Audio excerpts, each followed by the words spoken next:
segmen yang tentunya tidak kalah seru dari segmen-segmen sebelumnya. Dan kami mengingatkan kepada seluruh hadirin untuk tetap mematuhi tata tertib dan aturan main yang berlaku. Hadirin dan juga pemirsa, jika di segmen sebelumnya pertanyaan dibuat oleh tim panelis, namun untuk segmen 4 dan 5 maksud saya, pertanyaan boleh diajukan oleh calon gubernur maupun calon wakil gubernur. Dan begitupun untuk jawaban maupun tanggapan boleh dilakukan oleh calon gubernur atau calon wakil gubernur. Betul sekali Alfian, pertanyaan yang diajukan oleh pasangan calon bisa oleh calon gubernur atau calon wakil gubernur. Dan bisa ditanggapi atau dijawab oleh pasangan calon gubernur maupun calon wakil gubernur yang dituju. Jawaban pertanyaan akan ditanggapi oleh calon gubernur dan calon wakil gubernur penanya. Selanjutnya akan direspon kembali oleh calon gubernur dan calon wakil gubernur yang menjawab. Jadi mohon diingat bahwa untuk para calon gubernur dan para calon wakil gubernur untuk melakukan tanya jawab sesuai dengan tema debat, yaitu budaya inovatif untuk Jawa Barat yang gemah, ripah, repeh, rapih. Kami ingatkan kepada seluruh pasangan calon untuk tidak menggunakan singkatan atau istilah asing dan sejenisnya dalam mengajukan pertanyaan. Jika menggunakan agar dapat menjelaskan terlebih dahulu. Kesempatan pertama kami berikan kepada pasangan calon nomor urut 1 Bapak Acep Adang Ruhiat dan Ibu Gitalis Dwi Natarina untuk bertanya kepada pasangan calon nomor urut 2 Bapak JJ Wiradinata dan Bapak Ronald Surapraja. Dan sebelumnya izinkan kami mengundang kembali Ibu Lita Wardani untuk mengambil bola subtema dan kemudian memperlihatkan ke kamera hadirin dan juga moderator.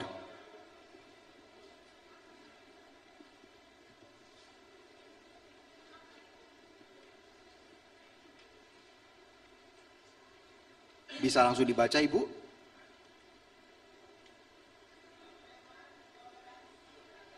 Subtemanya adalah toleransi beragama. Dan kepada paslon nomor urut 1, silahkan bertanya kepada paslon nomor urut 2. Waktu Anda 45 detik dimulai saat Anda berbicara. Iya, survei indeks kerukunan umat beragama tahun 2003 menunjukkan skor 79 untuk Jawa Barat. Lebih tinggi dari rata-rata nasional yang sebesar 76. Tapi faktanya masih ada tindakan-tindakan yang menodai kerukunan umat beragama. Apa strategi Anda untuk meningkatkan skor KUB Jawa Barat? Cukup? Kami persilakan paslon nomor 2 untuk menjawab. Waktu Anda 1 menit dimulai saat Anda berbicara. Hadirin sekalian, langkah-langkah normatif, penguatan kelembagaan, itu sudah kita lakukan seluruhnya. Tapi hari ini faktanya Jawa Barat seperti ini, hadirin sekalian. Maka tentu harus ada langkah-langkah yang luar biasa. Intinya bukan pada penegakan hukum, intinya bukan pada regulasi yang ada, tapi intinya adalah membangun kesadaran untuk menghormati, menghargai satu sama lain. Terjadinya intoleransi karena faktor-faktor kecurigaan. Agama satu seolah-olah akan melakukan upaya intervensi terhadap agama yang lain di Indonesia ini sekarang. Oleh karena itu pada kesempatan yang berbahagia ini, tentu duduk bersama, membangun kebersamaan adalah hal yang luar biasa. Kebersamaan mesra di tingkat paling bawah, pelita di tingkat paling bawah adalah sesuatu yang paling mendasar dalam rangka penanganan. Baik, terima kasih. Waktu Anda sudah habis. Selanjutnya kami minta kepada paslon nomor urut 1 untuk memberikan tanggapan dari jawaban dari paslon nomor urut 2. Waktu Anda 45 detik. Silakan. Dalam toleransi beragama, kita mengenal dalam konteks beragama, dalam agama Islam kita mengetahui ada yang disebut adalah ukhuwah, adalah persaudaraan. Dalam konteks persaudaraan kita mengenal ada ukhuwah Islamiyah, ukhuwah Watoniyah, dan ukhuwah Insaniyah. Ditambah dengan ada yang disebut ukhuwah Ijtimaiyah. Dari 4 aspek ini adalah merupakan ciri khas yang tentu harus kita jaga di dalam konteks bagaimana berbangsa dan bernegara, terutama di dalam rangka toleransi beragama. Yang kita maksud adalah bagaimana keberagaman agama yang ada di Jawa Barat ini harus kita pelihara, kita memulai sehingga Cukup Bapak, waktunya habis. Terima kasih. Kami persilakan kepada paslon nomor urut 2 memberikan respon dari tanggapan paslon nomor urut 1. Waktu Anda 45 detik. Cara berpikirnya sudah sama, membangun kebersamaan. Hanya persoalan implementasi di tingkat bawah itu yang tentu menjadi hal yang penting. FKUB atau lembaga lain di tingkat kabupaten kota saya kira terlalu elitis. Tapi bagaimana membangun kebersamaan dan kesadaran dan penghormatan itu berada pada level yang paling bawah di tempat-tempat yang keragaman itu paling tinggi.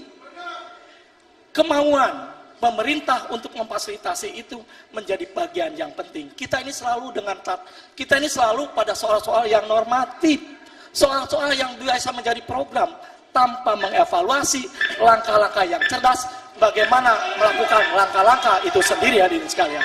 Itu barangkali yang sampaikan bersempatan yang berbahagia ini. Baik, terima kasih. Untuk subtema pertanyaan selanjutnya, kami persilakan panelis Bapak Wawan Gunawan mengambil subtema dari dalam fishbowl. Setelah diambil, mohon diperlihatkan ke kamera, hadirin dan moderator, serta disebutkan subtemanya. Subtema kualitas lingkungan hidup. Baik, subtema kualitas lingkungan hidup. Dan di kesempatan kedua kali ini, masih diberikan kepada paslon nomor urut 1, kali ini bertanya kepada paslon nomor urut 3, Bapak Ahmad Saiku dan Bapak Ilham Habibi. Waktu Anda bertanya 45 detik dimulai saat Anda berbicara. Pertanyaannya adalah, tingkat pencemaran Sungai Citarum masih tinggi dengan konsentrasi BOD, biochemical oksigen demand, mencapai 50 mg per liter, melebihi baku mutu yang ditetapkan. Apa langkah konkret yang diambil untuk menurunkan tingkat pencemaran Sungai Citarum? Mengingat pentingnya sungai ini bagi masyarakat dan ekonomi daerah. Masih ada waktu, ingin sudah? tambahkan? Dah, Cukup, terima kasih. baik. Kami persilahkan kepada paslon nomor urut 3 untuk menjawab pertanyaan ini. Waktu Anda 1 menit dimulai saat Anda berbicara. Yang pertama adalah perlunya ada pelibatan masyarakat. Di sini masyarakat harus diedukasi agar mereka sensitif melihat kondisi dan kualitas lingkungan di Citarum. Sehingga yang kedua, harus ada juga peran dari pemerintah kota kabupaten bersama-sama dengan pemerintah provinsi. Karena inilah sebetulnya yang akan melakukan law enforcement, penegakan hukum terhadap pelanggaran-pelanggaran terhadap lingkungan hidup. Oleh karena itu, penegakan umum sangat diperlukan dalam rangka mereka membuat efek jerak terhadap persoalan-persoalan pencemaran.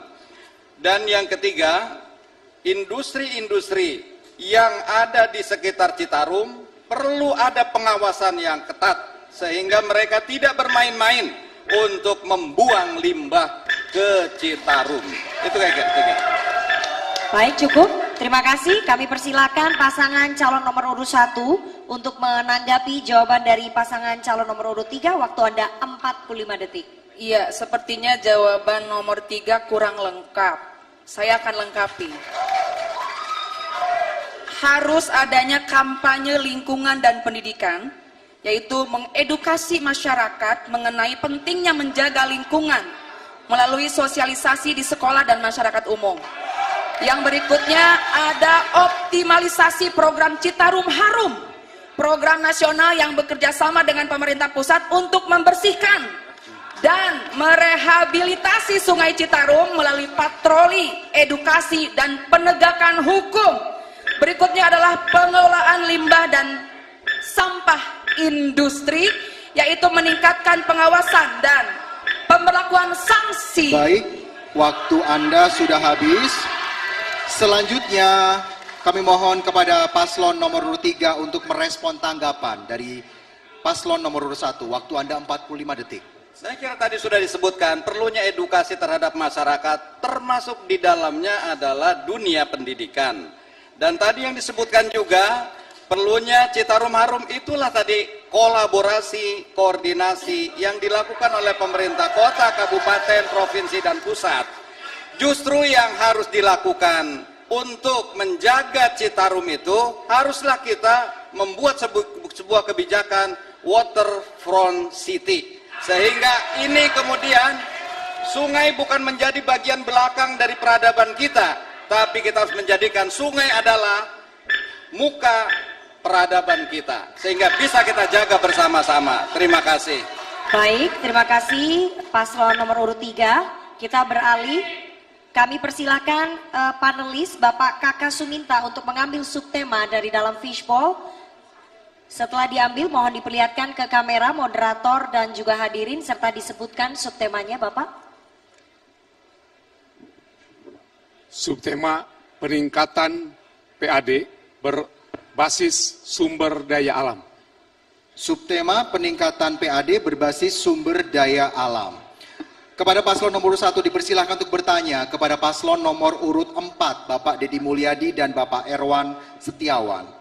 Waktu Anda 45 detik dimulai dari Anda berbicara. Iya. Sektor pertambangan dan penggalian menyumbang 3% terhadap PAD Jawa Barat pada tahun 2023. Sementara sektor pertanian menyumbang 10%. Mengapa kontribusi sektor pertambangan terhadap PAD relatif kecil meskipun Jawa Barat memiliki potensi mineral yang signifikan? Sudah? Masih ada waktu? Ingin ditambahkan? Cukup? Cukup. Cukup? Baik, terima kasih. Langsung saja paslon nomor urut 4 untuk menjawab pertanyaan ini. Waktu Anda 1 menit dimulai saat Anda berbicara. Bicara pendapatan asli daerah, semestinya juga tidak terlalu fokus pada eksploitasi sumber daya alam, karena dalam jangka panjang akan mengalami kerusakan. Termasuk kenapa PAD di sektor pertambangan sangat rendah, karena di sektor pertambangan penghitungan pajaknya seringkali dimanipulasi, tidak berdasarkan potensi yang digali itu sendiri, tetapi berdasarkan hitungan-hitungan manual yang seringkali bertentangan dengan prinsip-prinsip akuntabilitas pengelolaan keuangan. Untuk itu, orientasi pertambangan ke depan tidak lagi bicara persoalan barang material mentah, tetapi diperlukan pengelolaan hilirisasi, sehingga produk yang diharapkan bukan produk hulu, tetapi produk hilir. Batu 1 kubiknya berapa, tetapi batu ketika dikelola menjadi bahan yang bersifat ekonomis tinggi, kerajinan, dia akan memiliki daya saing dan daya harga yang lebih tinggi. Cukup, waktu Anda habis. Terima kasih, kami persilakan pasangan calon nomor urut 1 untuk memberikan tanggapan dari jawaban paslon nomor urut 4. Waktu Anda 45 detik. Kami sepakat apa yang disampaikan oleh paslon 4, Pak Deddy. Tetapi yang paling penting di dalam hal ini adalah penyederhanaan perizinan, yaitu di dalam konteks mempercepat proses perizinan ini melalui koordinasi antara pemerintahan pusat dengan pemerintahan daerah dengan sistem digitalisasi.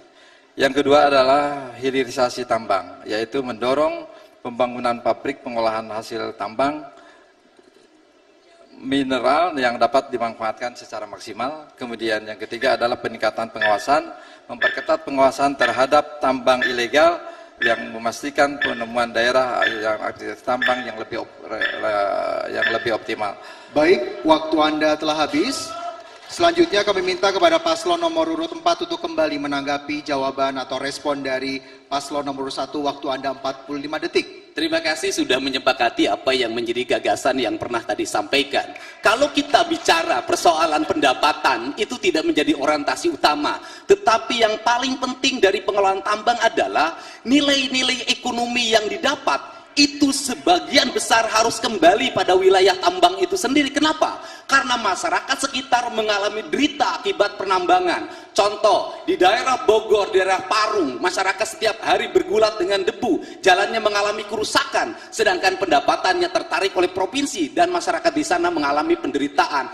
Aspek yang berikutnya adalah bencana, sehingga tambang tidak serta-merta hanya menjadi orientasi pendapatan daerah, tetapi ekosistem lingkungan itu yang paling utama dalam pengelolaan. Baik, terima kasih. Kita beralih ke selanjutnya. Kami persilahkan, kami mengundang panelis Ibu Erni Rusyani untuk mengambil subtema dari dalam fishbowl. Setelah diambil, mohon diperlihatkan ke kamera hadirin dan juga moderator. Silakan dibacakan, Ibu.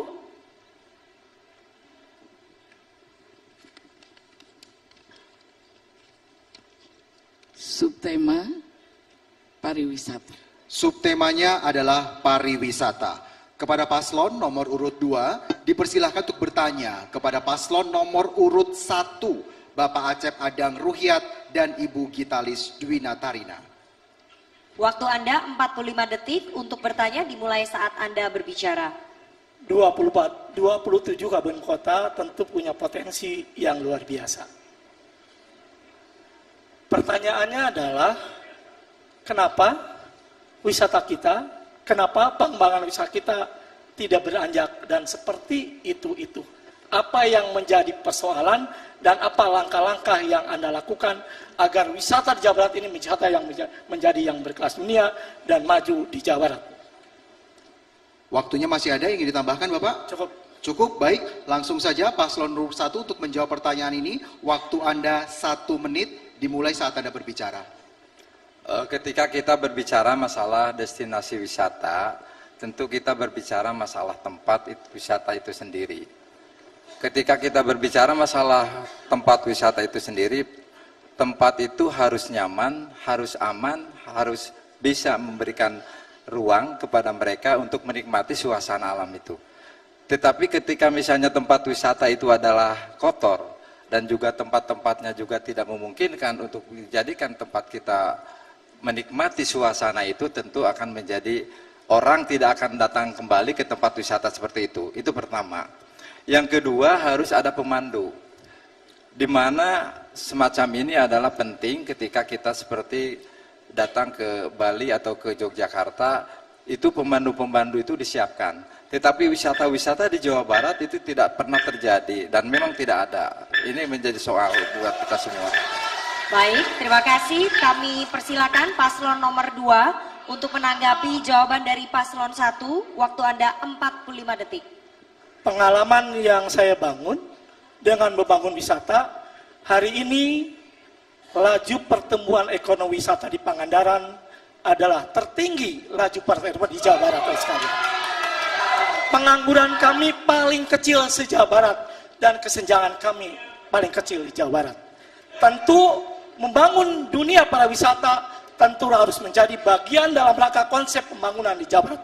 Mana daerah yang akan kita kembangkan, kita petakan untuk dibangun pariwisatanya dengan serius. Kuncinya pada kepemimpinan, pada leadership, kemauan itu sendiri daripada itu. Tanpa itu saya kira akan seperti inilah pariwisata di Jawa Barat tadi sekalian. Baik, terima kasih. Selanjutnya kami minta kepada paslon nomor 1 untuk memberikan respon dari tanggapan paslon nomor urut 2. Waktu Anda 45 detik. Silakan. Saya betul memahami apa yang dilakukan oleh Pak JJ karena beliau adalah sebagai pelaku utama di dalam kegiatan pengembangan wisata di Jawa. Tetapi sekali lagi adalah tetap bahwa tempat wisata harus memberikan keamanan, kenyamanan bagi para domestik maupun mancanegara yang datang ke tempat seperti itu. Karena kami tahu bahwa tempat-tempat wisata itu tidak sama. Ada beberapa tempat wisata yang memang betul-betul terurus dengan baik, ada tempat-tempat wisata yang memang dibiarkan oleh pemerintahan. Karena pemerintahan yang ada tidak memiliki dana untuk mencukupi kebutuhan yang diperlukan dalam mengelola wisata tersebut. Baik, terima kasih. Untuk subtema selanjutnya kami mengundang panelis Bapak Gugun Gesan Akbar untuk mengambil undian subtema dari dalam fishbowl. Dan mohon diperlihatkan ke kamera moderator serta hadirin dan dibacakan, Bapak. Subtema mitigasi bencana. Mitigasi bencana. Subtema mitigasi bencana. Paslon nomor urut 2 dipersilakan bertanya kepada paslon nomor urut 3, Bapak Ahmad Saiku dan Bapak Ilham Akbar Habibi. Waktu Anda 45 detik untuk bertanya, dimulai saat Anda berbicara. Jawa Barat rawan akan bencana. Rumah saya, Pak, tepat di dekat Sesar Lembang. Tiap hari saya deg-degan. Beneran deh, ya. Pak JJ Pangandaran juga deg-degan kadang takut akan tsunami. Gitu kan ya? 2006 ya, Pak ya.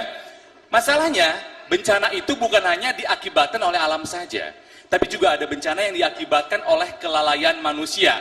Saya sebagai orang yang tinggal di Bandung, Bapak tahu kalau di Bandung itu ada Pusat Sains dan Teknologi Nuklir Terapan. Di Bandung ada reaktor nuklir. Dan juga ada Pusat Penelitian Virus Bio Farma.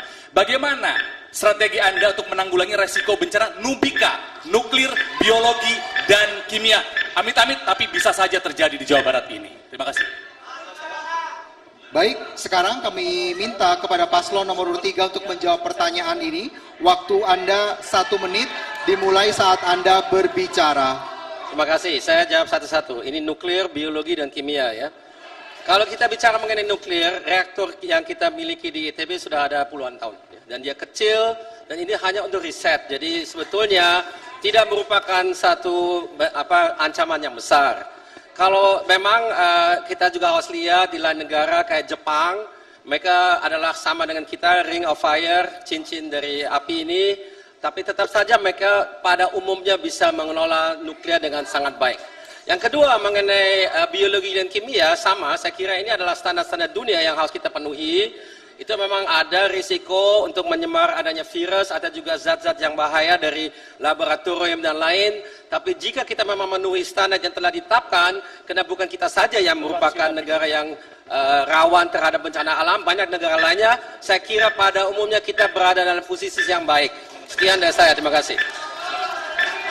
Cukup, terima kasih. Kami persilakan paslon 2 untuk merespon jawaban dari paslon 3. Waktu Anda 45 detik dimulai saat Anda berbicara. Saya kira kita harus berpikir jauh ke depan tentang nuklir, biologi, dan kimia. Tentu kalau langkah-langkah tidak dipikirkan dari sekarang, apapun tentu akan berdampak kepada di masyarakat, terutama di lingkungan Bandung dan sekitarnya. Oleh karena sekalian, maka tentu yang harus kita lakukan adalah bagaimana memelihara ini menjadi alat-alat vital, objek nasional yang ada di Jawa Barat. Karena bagaimanapun saya yakin suatu saat akumulasi dari Nubita akan menjadikan sesuatu bencana bagi kita semua sekalian. Baik, terima kasih. Langsung saja bisa dijawab pertanyaan atau dijawab responnya. Waktu Anda 45 detik dimulai saat Anda berbicara. Saya kira perencanaan jangka panjang adalah bagian yang sangat krusial dalam perencanaan apapun. Jadi kita tidak boleh lalai mengenai itu, apalagi ini merupakan teknologi yang memang punya potensi untuk menjadi bencana besar. Saya sangat percaya kepada SDM kita di Indonesia, berkualitas, berpengalaman secara internasional, dan jika dipimpin dan dikelola dengan baik, kita mampu banyak sekali hal. Jadi jangan kita ragu dengan orang kita punya orang yang, tapi yang harus kita perhatikan adalah disiplin. Disiplin itulah yang saya kira kelemahan kita. Disiplin juga dalam hal merawat dan sebagainya. Di situ harus kita lihat. Tapi in prinsip kita punya sumber daya manusia yang mumpuni, yang mampu menanggulangi risiko-risiko tersebut. Terima kasih. Untuk subtema pertanyaan selanjutnya, kami persilakan panelis Bapak Kaka Suminta untuk mengambil subtema dari dalam fishbowl. Setelah diambil, mohon diperlihatkan ke kamera, moderator dan juga hadirin, serta dibacakan. Subtema industri budaya. Subtema industri budaya. Kini giliran paslon nomor urut 2. Masih paslon nomor urut 2 dipersilakan bertanya kepada paslon nomor urut 4. Waktu Anda 45 detik untuk bertanya dimulai saat Anda berbicara. Paslon nomor 4, kita punya banyak budaya yang ada di Indonesia. Tetapi hari ini kita juga menyaksikan satu peristiwa budaya kita hilang. Banyak di Sumedang, di lain sebagainya. Apa langkah-langkah Anda agar budaya kita tetap lestari dan tentu menjadi bagian dari kehidupan masyarakat Jawa Barat. Masih ada waktu tersisa, ingin ditambahkan Bapak? Cukup? Baik. Langsung saja kita ke paslon nomor urut 4 untuk menjawab pertanyaan ini. Waktu Anda 1 menit. Silakan. Kalau bicara tentang industri budaya, pasti ada dua daerah yang memiliki kekuatan produktivitas industri budaya. Yang pertama Bali, yang kedua Jogja. Kenapa mereka unggul? Karena apa? Karena budaya adalah perilaku hidup mereka dalam setiap hari. Apa yang menjadi problem di Jawa Barat? Hilangnya nilai-nilai kebudayaan yang turun-temurun tergantikan dengan kebudayaan kekinian. Karena mereka tidak pede menjadi orang Sunda, tidak pede menjadi orang Cirebon, tidak pede menjadi orang Betawi. Untuk itu apa yang harus dilakukan? Ada 4 kualifikasi yang harus dibangun. Pertama, orang tua mengajarkan pada anaknya bahasa ibunya.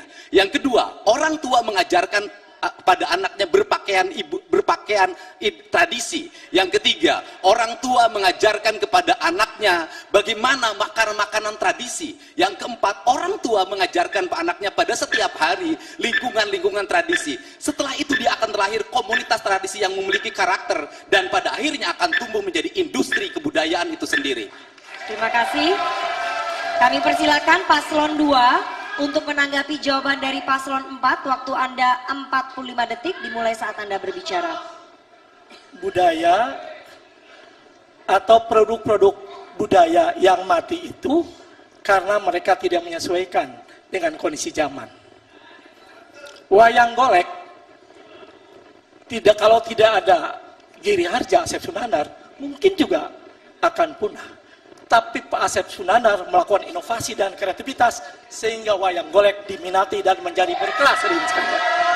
Jadi intinya adalah bagaimana budaya ini sesuai dengan tuntutan zaman menjadi bagian dari dinamika kehidupan peradaban yang ada di Indonesia. Tanpa itu saya kira kita hanya omong kosong hadirin sekalian. Baik, terima kasih. Langsung saja paslon nomor urut 4 untuk memberikan respon. Waktu Anda 45 detik dimulai saat Anda berbicara. Apa yang dilakukan oleh Bang Asep adalah inovasi. Inovasi itu akan terbentuk dalam sebuah karakter lingkungan. Tidak ada inovasi kalau karakter lingkungannya tidak terbangun. Untuk itu, pendidikan di sekolah harus mulai mengarahkan pada pendidikan berkarakter kebudayaan. Sebagai contoh misalnya, bahwa industri makanan di kita itu berkembang. Dari sama lahirlah berbagai rumah makan yang melahirkan multidimensi ekonomi. Pertanyaannya adalah, adakah kurikulum di sekolah yang mengajarkan anak-anak membuat sambal? Kemudian, arsitektur bangunan harus dibikin arsitektur yang memiliki karakter. Bali tumbuh karena punya arsitektur yang punya karakter. Jogja tumbuh karena punya arsitektur yang punya karakter. Kalau Jawa Barat ingin maju, maka karakteristik budaya harus dibangun dalam multidimensi ekonomi. Terima kasih, kami berikan aplaus paling meriah untuk jawaban dan tanggapan dari pasangan calon gubernur dan wakil gubernur Provinsi Jawa Barat. Dan kita akan jeda terlebih dahulu. Kami akan kembali masih dengan segmen